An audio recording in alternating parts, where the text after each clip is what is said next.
کن حالتوں میں روزہ رکھنا درست نہیں ہے؟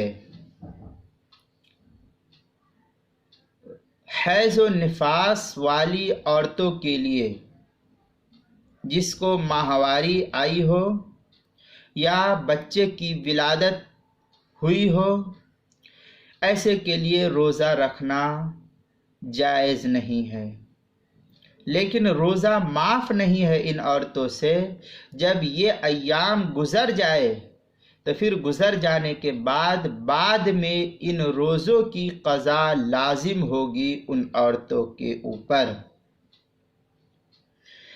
اس لیے یہ اللہ کی طرف سے حکم ہے، ہم اس حکم کے تابع ہیں، مسلمان اللہ کے حکم کے تابع ہوتا ہے، لہذا حیض و نفاس والی عورتوں کو روزہ رکھنا جائز نہیں ہے جب تک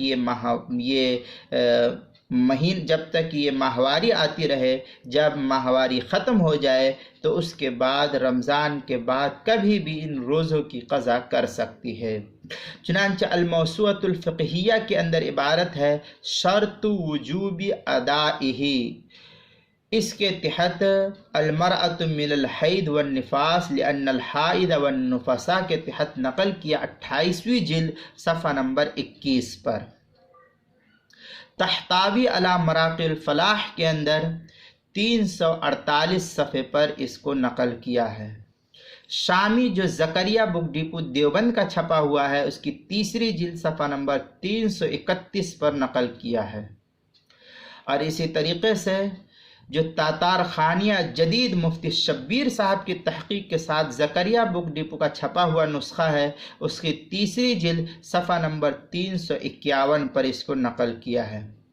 فتاوی ہندیہ کے اندر بھی اس کو نقل کیا، 1 جلد 195 صفحے پر۔